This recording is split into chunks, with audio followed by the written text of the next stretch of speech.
Hello, everyone, and welcome back to our series entitled Back to Basics, where we're going to be tearing through the Bible at an absolutely insane pace, or not. I have no idea. I'm Pastor Don, for those of you who haven't been paying attention, and with me is Courtney Fraley, the one, the only, the awesome. Debatable. I wouldn't debate that. So, as we talked about in last week's episode, we are going to start kind of pulling apart the Bible a little bit. We're going to try and keep it to about 15, 20 minutes an episode. We're not going to go too long on it, but we are going to go through the Bible kind of one chunk at a time. Maybe one chapter at a time, maybe a little more, maybe a little less, depending on context, because, hey, guess what? The original thing wasn't divided like this anyway. So we're just going by one narrative section at a time. So today we're going to be going through chapter 1 of Genesis. We're starting it out strong, eh? All right. Since I'm the one kicking off the series, I will be the one who's annoying and reads the thing. So I'm going to read through this real quick.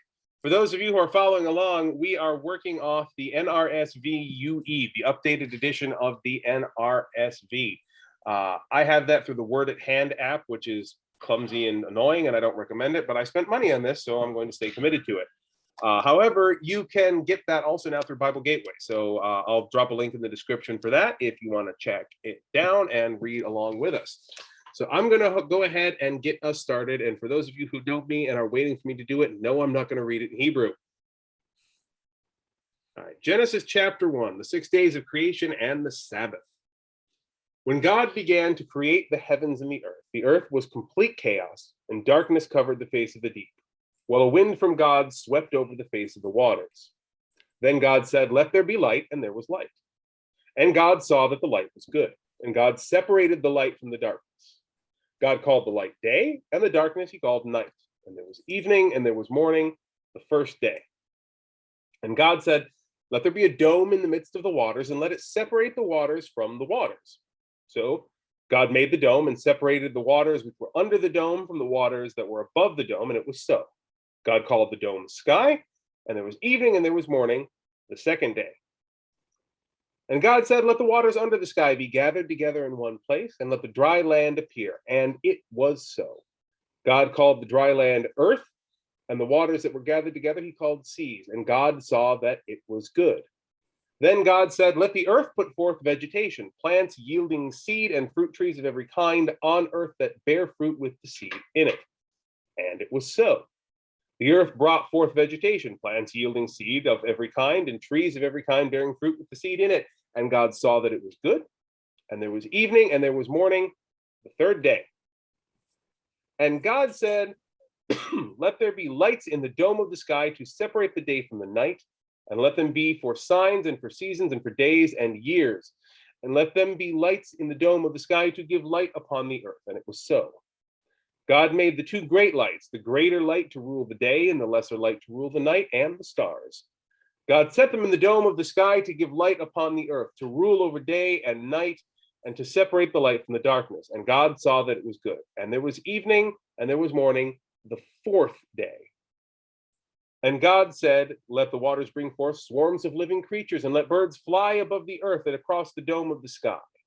So God created the great sea monsters and every living creature that moves of every kind, with which the waters swarm, and every winged bird of every kind. And God saw that it was good. God blessed them, saying, "Be fruitful and multiply, and fill the waters in the seas, and let birds multiply on the earth." And there was evening and there was morning, the fifth day. And God said, "Let the earth bring forth living creatures of every kind, cattle and creeping things and wild animals of the earth of every kind." And it was so. God made the wild animals of the earth of every kind, and the cattle of every kind, and everything that creeps upon the ground of every kind, and God saw that it was good. Then God said, "Let us make humans in our image, according to our likeness, and let them have dominion over the fish of the sea, and over the birds of the air, and over the cattle, and over all the wild animals of the earth, and over every creeping thing that creeps upon the earth." So God created humans in his image. In the image of God, he created them, male and female, he created them. God blessed them, and God said to them, "Be fruitful and multiply, and fill the earth and subdue it, and have dominion over the fish of the sea, and over the birds of the air, and over every living thing that moves upon the earth." God said, See, I have given you every plant yielding seed that is upon the face of all the earth, and every tree with seed in its fruit.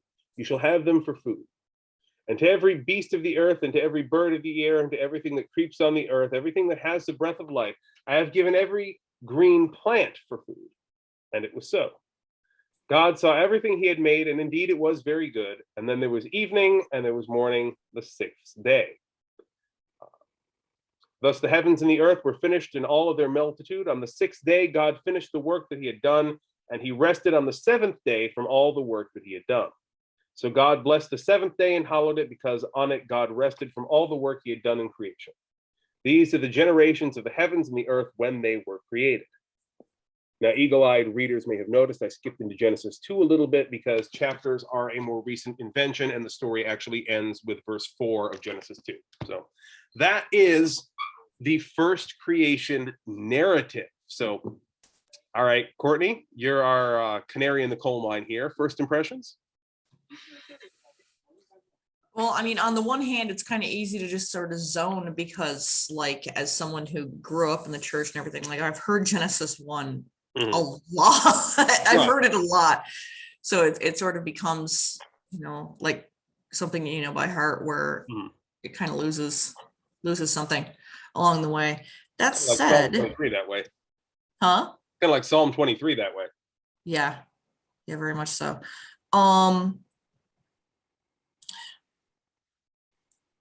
Sort of just paying attention. I'm looking. I like this translation. I don't think I've read this translation before. Well, it only came out this year. So okay. It is quite new. Right. It's good. I will raise the point that your esteemed husband raised in the interim.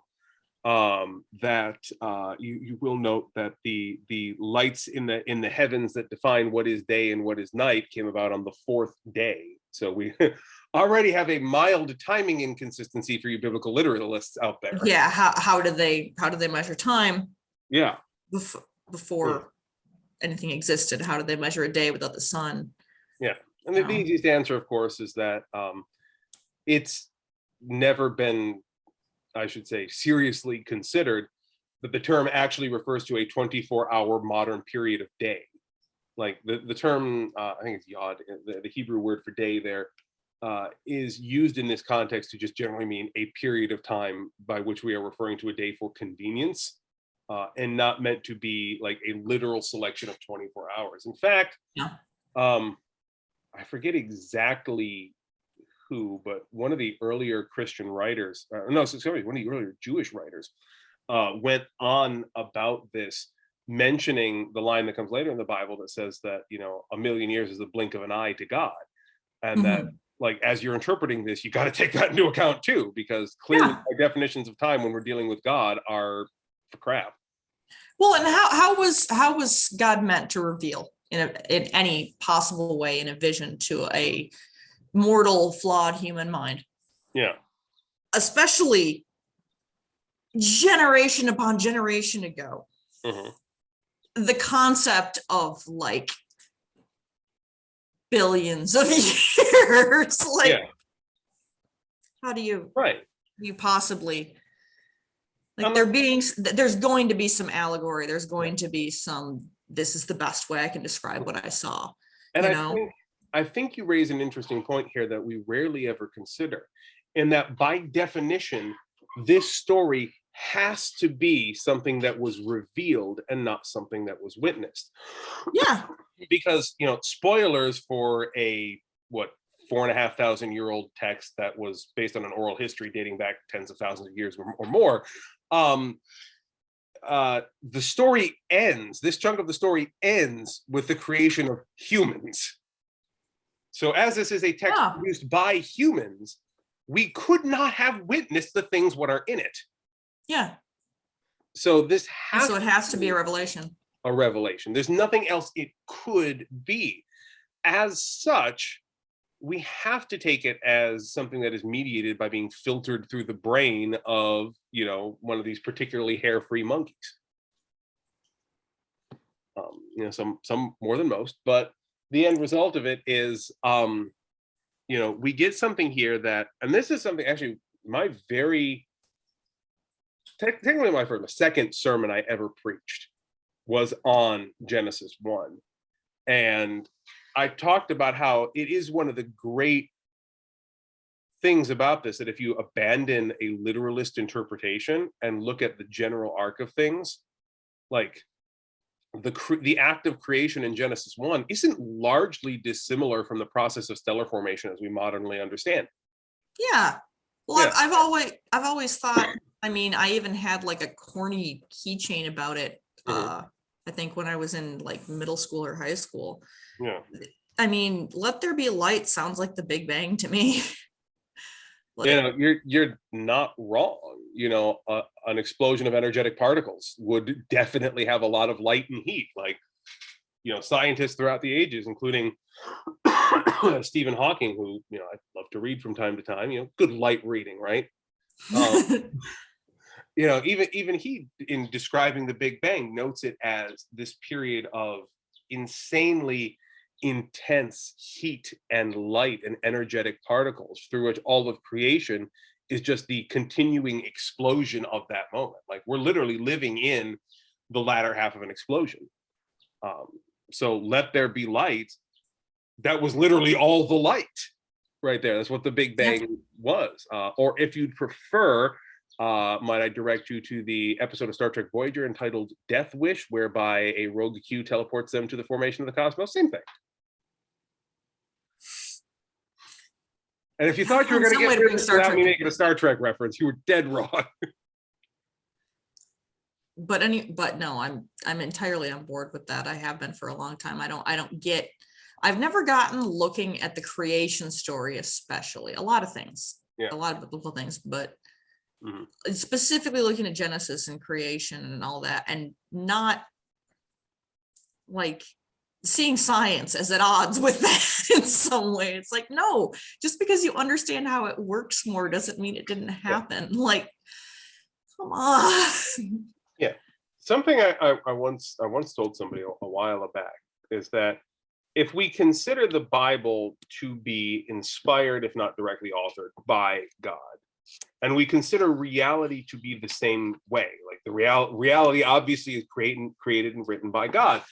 If we consider that they're effectively both written by the same person, and the two seem to be at odds with each other, then the logic is we're misunderstanding something.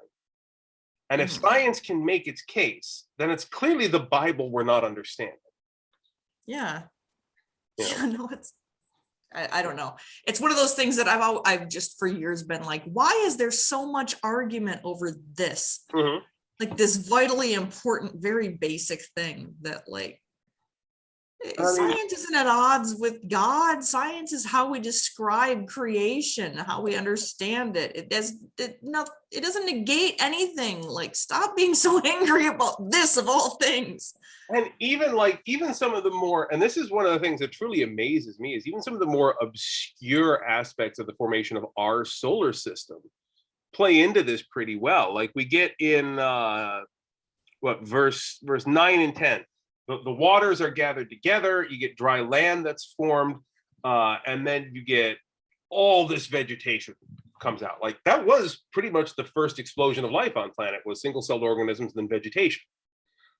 Particularly in early Earth, which was an extremely high oxygen environment. Yeah. Now, where exactly the collision that made the moon would be in here, I would suggest the separation of waters from waters would probably make a good point. Like, particularly when separation is very much a divisive act in the original Hebrew, like that fits in perfectly there. You know, the formation of single-celled organisms, you get vegetation, you get where is it here? You know, you get lights in the sky, which, like, again, the formation of vegetation on Earth happened in an extreme greenhouse period as the planet healed from, you know, that impact. So you got it gives birth to a high oxygen environment and a greenhouse condition. And as that greenhouse condition clears up with all the oxygenation, suddenly you have lights in the sky. Like, that makes a form of sense. Like, I'm sure there are I've often wondered if you just laid out, like, in what someone could see and understand over the course of like an evening sleep, 8 hours or something like that, if you tried to just even God tried to just lay out, this is the history of your planet and creation. This is everything. Yeah. And like, how would you grasp that? Like even now, like where we understand a lot of this stuff, like, yeah, like we're still grasping it, details of understanding of the majesty of creation, and people are mad about it. And it just, I'm like, do we worship the same God? And before all of the scientists who are clearly watching this program get into the comments and tell me how I'm wrong about the science, I'll throw you a bone on something I'm pretty sure we could all agree on, which is the fact that as a species we are much closer to picking nits out of each other's fur than we are to understanding the full length and breadth of the cosmos. So it is worth noting that if we take this, as we should, as a divine revelation to one of our early forebearers at some point or another, then it makes perfect sense that they would do their best to be as close to the truth of that revelation as possible, but that they wouldn't get anywhere near it. But even still, like, there's enough of a lineup here that I feel it's impressive. Yeah, I feel impressed enough in this to say, like, there's enough. It doesn't hit everything. Like, some things might be a little out of sequence. Some things, like, I'm sure, like, my understanding of planetary formation, somebody out there is going to be like, no, actually, you missed this point, and this point's in the wrong order. Yeah, probably, because you ever wake up from a dream and try and explain it to somebody too? Like, you know. Yeah. But it's worth noting, when God made said revelation, that God wasn't exactly revealing it to a modern planetary scientist anyway, Bill Nye. Yeah. Because that's who I'm assuming is feeding me criticisms in the comments. Either You're him or me. Welcome criticism here. That's good. Yeah. So let's talk about stuff. I'm batting high. So we get through all of that. I love the fact that in verse 21, God created the great sea monsters and every living creature that moves of every kind. Sea monsters. Nessie lives. Yeah. Previously known as the Leviathan in other translations. I'm pretty sure that, either we're talking about Nessie here or we're talking about dinosaurs, or both, depending on what we actually decided Nessie is at this point. I think plesiosaur. Yeah, something like that. But like, there is plenty of room for dinosaurs of every flavor and various extinction level events to happen in between here and the arrival of humans in verse 26. And speaking of verse 26, did you catch the oddity of verse 26? Switch windows.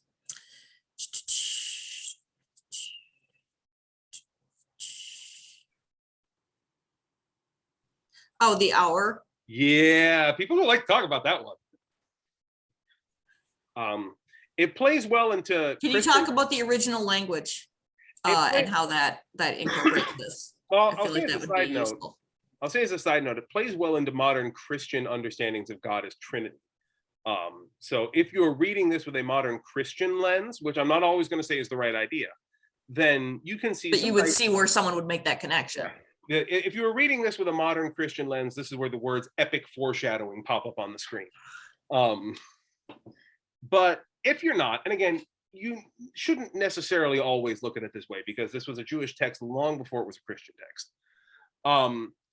The Hebrew word for God that is often used, I don't have the Hebrew text in front of me, so I'm not exactly coming to memory which word for God they're using here, but the Hebrew term for God, Elohim, is one that always struck with me, because that is in the dual form. Fun fact about Hebrew, it doesn't have just singular and plural, it's got singular, dual, and plural.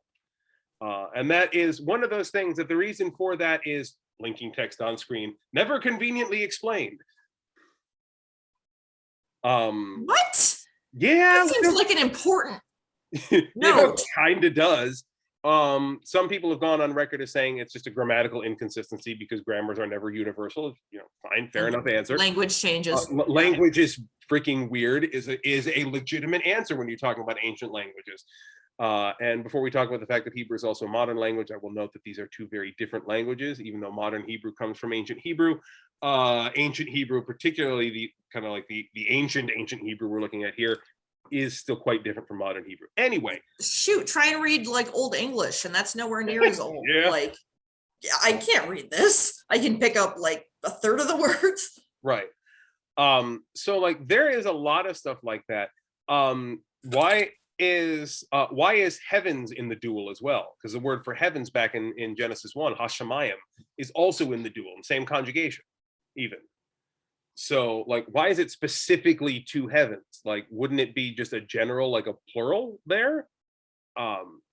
When God created the heavens and the earth, that's hashamayim ve'et, audits is singular earth, but hashamayim is dual heavens. Like what is up with that? The correct answer is I don't know. Like there are language choices made in the early text of the Bible, and our Jewish siblings have been very, very good over the years about creating what are called Midrash, and there are other commentaries as well, but Midrash are basically like the professional backstory to the Bible. I have a couple of the more ancient Midrash in my collection, but they're basically just like, I'm not going to say biblical fanfic, but they're basically biblical extended universe. This is where we get like Adam and Lilith, and the multiple levels of Earth and all that wonderful stuff from. So you can look to that for certain answers, but when you're coming to the text itself, it doesn't really provide any.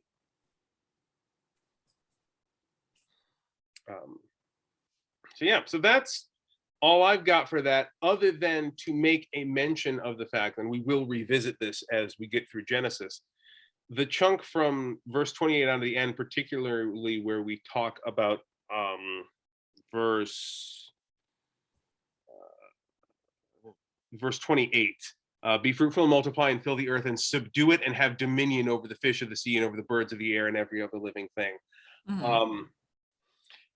I am not going to bring up my translational material because we don't want to spend that much time on it, but I am simply going to say that dominion doesn't mean kill them all, burn the skies, and let God sort it out later. It does not mean that, y'all. Yeah, I had wrap that up, but I did have one other verse I wanted to comment on when you're done. No, that's pretty much all I was going to say. It doesn't mean you can kill them all and do whatever you want with them. Dominion, lordship, rulership, all these other terms involve a set of mutual responsibility in the old understandings.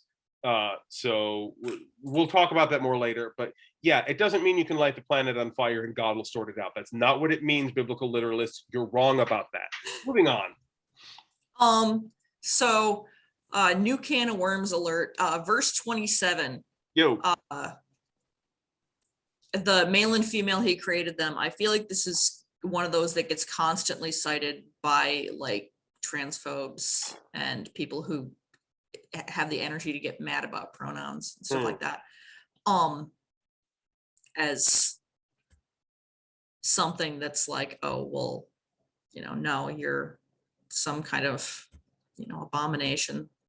Yeah. I think one of the better understandings of that I've heard is that there's a lot of binary language in general in the Bible in Genesis 1. Like we talk about the creation of night and day, but we all know that just by looking at the sky that twilight is a thing. Yeah. So like it's that God creates a spectrum by establishing binaries, and a spectrum naturally forms around it. So yeah, that makes a lot of sense, actually. Yeah, that is the way I've always taken to understand that. Now, having said that, I want to take a quick look at verse 27 here. So create, because I brought up my translation because I'm annoying that way. Yeah. I'm going to say that the traditional words for male and female are not necessarily used in that text, and I'm not going to waste our time. I'm not going to use our limited time here to do a deep dive into the Hebrew language on that. I will just say there's more nuance in that verse than is represented in the English.